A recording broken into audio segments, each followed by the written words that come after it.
So moving on to migration. Migration to New Worlds is the latest digital primary source collection from Adam Matthew, which explores the lives of 19th and early 20th century immigrants from around the world who risked everything to start new lives in the United States, Canada and Australasia. This collection presents a wealth of material that provides a unique insight into the personal stories of migrants during the 19th and early 20th centuries, and the documents include letter collections, travel journals, diaries, and oral histories. So these first-hand accounts help students and researchers understand the different migration experiences and the hardship of settlement for new immigrants. And we're going to take a look at some of these in this 30-minute webinar. So the site is separated by this red bar with tabs at the top for easy navigation. And the introduction page is a great place to start to get familiar with the resource. And we're going to delve straight into the nature and scope,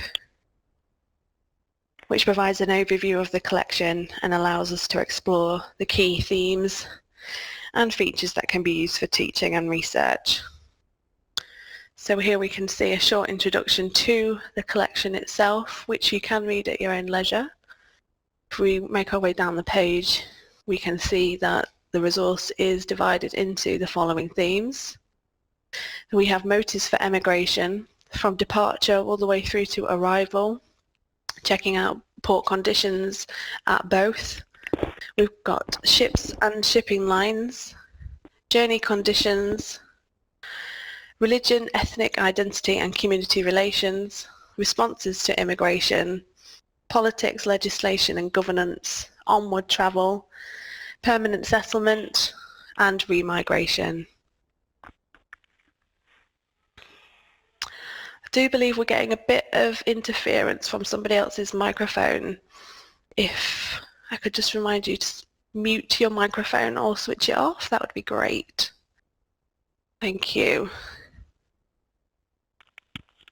So, as I was saying, the documents that are included in the resource are all primary source documents, and they have been sourced from numerous archives including the British Library, the Robert Opie Collection, the Canadian Museum of Immigration and the American Antiquarian Society, amongst others.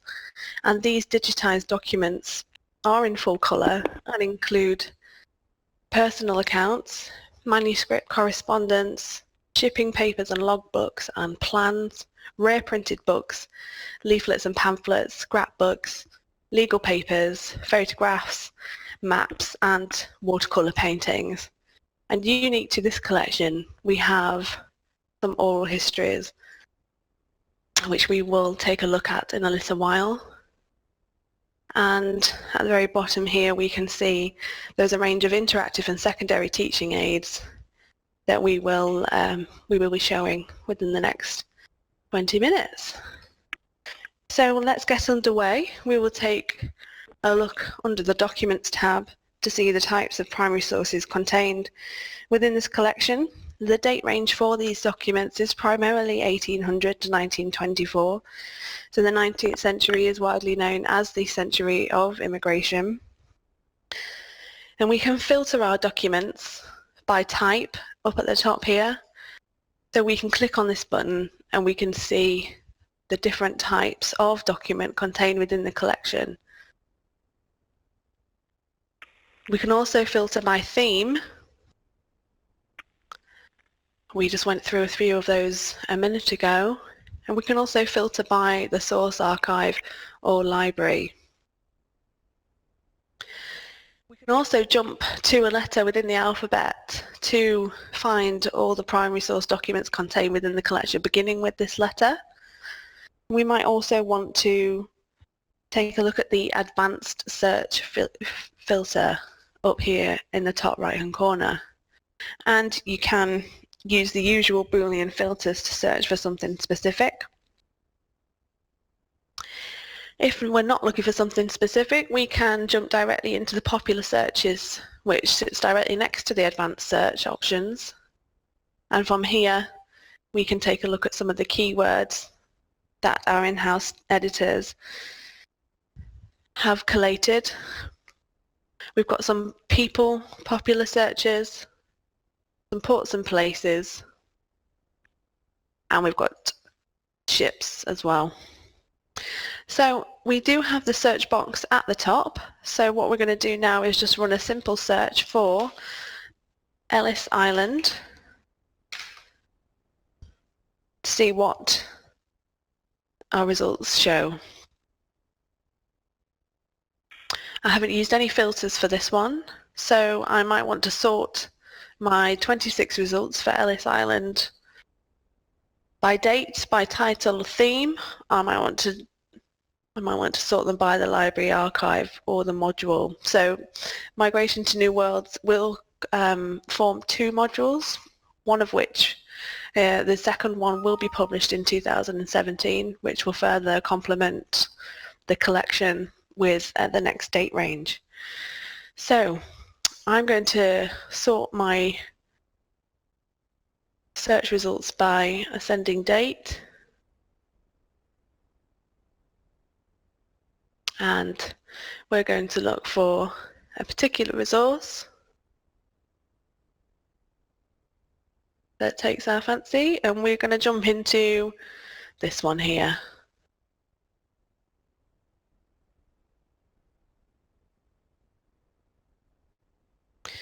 So when we click onto a document from the search results page, we land on the document details page, and here we can see the document at the top.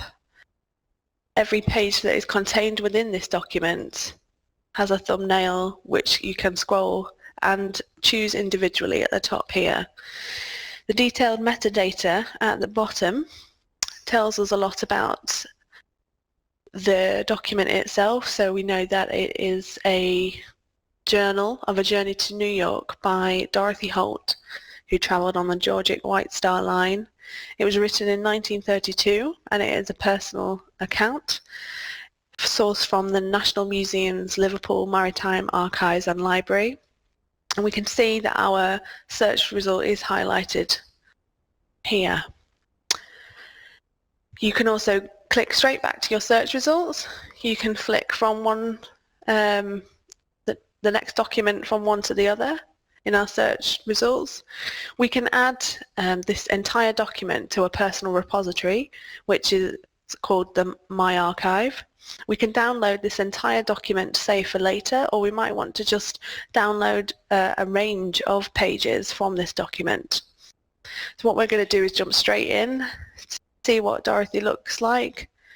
It says it was taken much later in life, but it's nice to put a face to a name. And what we can see here are a range of tools that can help you view the document that bit better. So we can zoom in and we can zoom out. And we can use the scroll button on our mouse to do that as well if we want to. We have the home button, which will take us back to the home page. We have the toggle full page button, which will work for us, and we can still zoom backwards and forwards. We just click that again to get out of it.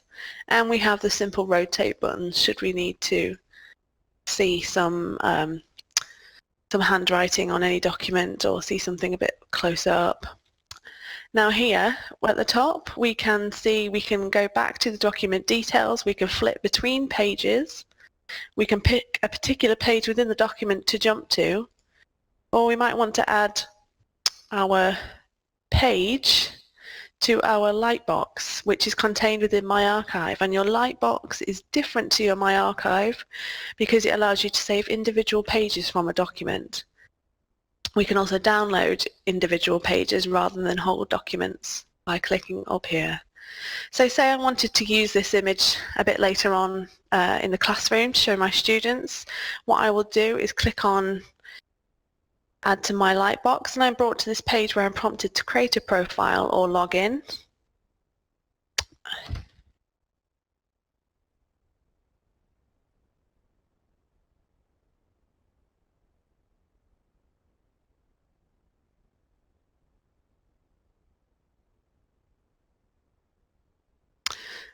Oops.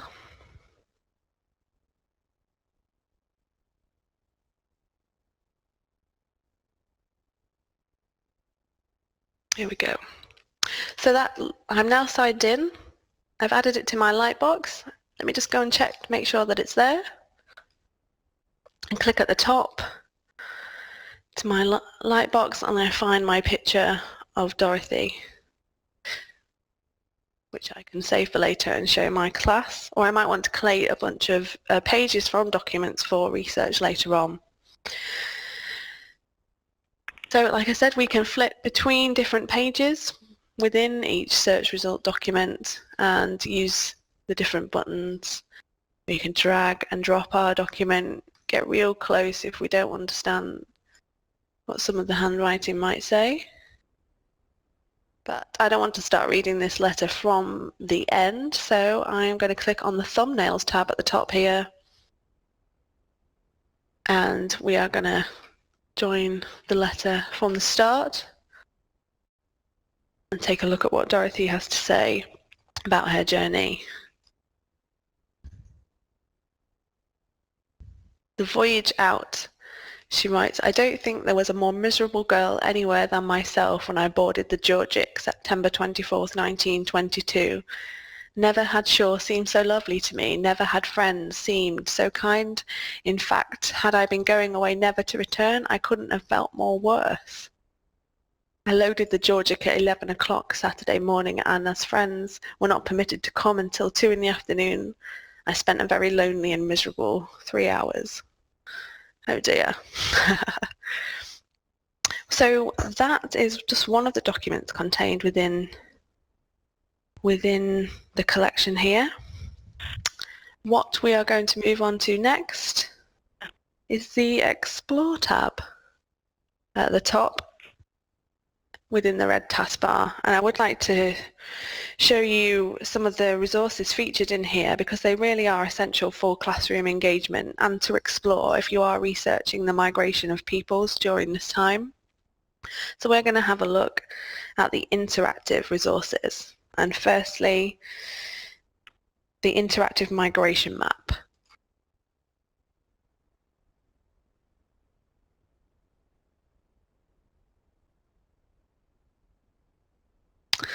Now, the interactive migration map allows users to analyse and visualise migration trends around the world using multiple immigration and census data sources. So you are first prompted to select a destination country, and then you can play around with the data that's available. So I might want to select a year to view a breakdown of immigrant nationalities. So let's choose 1933, and to the right here you can see the source regions of immigrants to Australia in 1933.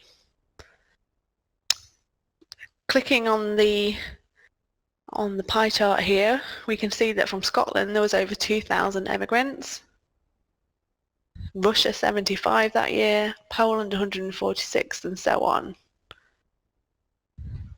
We also have the graph here at the bottom, and we can use the timeline slider on the bottom of the graph to see migrant breakdown over time or a global view of immigration and compare the two. For Australia, we have data on UK convicts that were transported to Australia during the 19th and early 20th century rather. If we want to select a particular country that we're interested in the immigrants from, so for example the United Kingdom in particular, we can select from this list any number of source countries and view the emigration pattern from the United Kingdom to Australia. So we started in 1933, and we can see on the graph here that we've got data from the census up until the late 20th century. If I click on play all here at the top, we can see how that pattern changes over time from 1933. And as you can see, the emigrants change year by year over here on the left. And we have percentage data at the bottom here in the corner. So this really does give you an overall view of global migration in the 19th and early 20th century. So now we're moving on to another interactive feature in migration, is the tenement museum apartments in New York.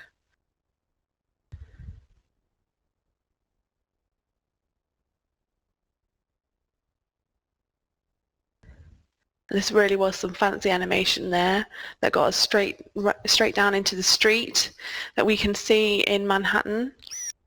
We've got two apartments from the Tenement Museum in New York. We can have a look at the floor plans, some objects, and really explore the museum in detail if you can't make it in real life. So what we're going to do is have a jump straight into the Levine apartment. And what we can do from here is take a good look at the space in which they lived in once they first emigrated to Manhattan. And what we will do is take a 360-degree view of the Levine's parlor room. And we can do this by using our arrow keys, or we can drag and we can slide around and take a look at their parlor room in detail. We can click out of this and we can make our way to any of the objects within the floor plan and take a look at any of them. So we might want to have a look at a round wooden tub situated at the end of the washing basin. We've got cooking pots, stove, child's cot, and really does give you a sense of what it was like for immigrants to the New World in the 19th century.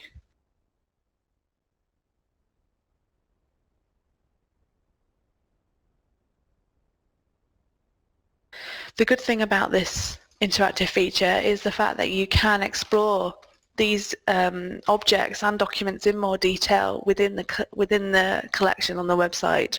So we can jump out of this interactive feature using the Explore tab at the top here, and we can look at some oral histories of the people that used to live in the Tenement Museum, their apartments, and also the documents we can view in more detail.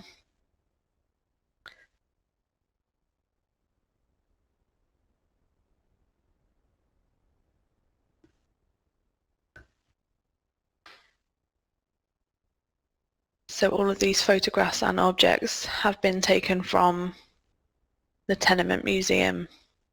And just as all the other documents in the Migration to New Worlds collection, you can sort them, you can jump in to find out more about them.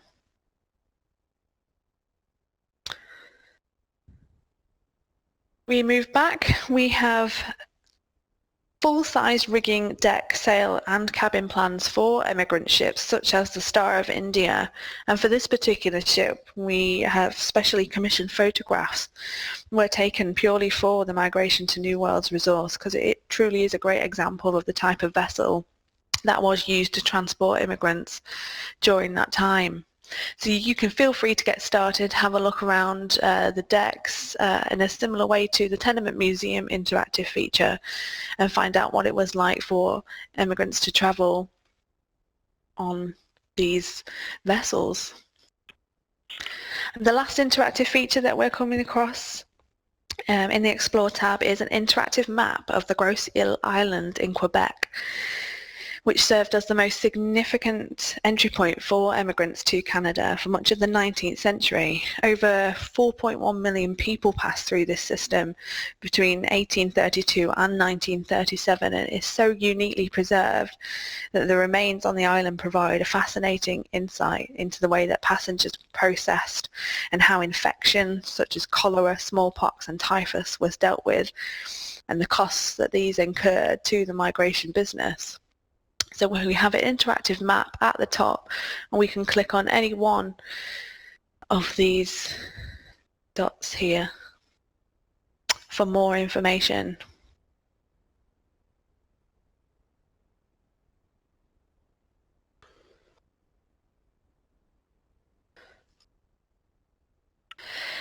And As we scroll down, we can find out a bit more about the island and the documents that we hold within the collection about immigrants arriving in Canada during the 19th and early 20th century. And now we are going to have a look at the galleries. So there's a lot of visual material within this collection. As you can see, we've got a visual gallery, a watercolour gallery, and more ship plans. So jumping into the visual gallery, we have plenty of photographs to use in the classroom, in research, that greatly enhance teaching and research. And just like any other document within the collection, jumping onto one of the images brings up the metadata associated with it, which we can see here. Source from the Tenement Museum. We can add this to my Lightbox, or I can download the image for classroom or personal use. The watercolour gallery is quite unique.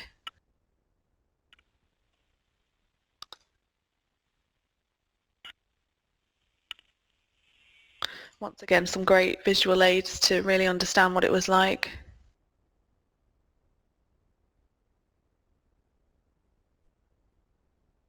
And finally, we have the ship plans, in addition to the Star of India. Once again, all of our search results work the same. We can sort our documents by date, theme, title, or document type, or we can jump to a letter in the alphabet.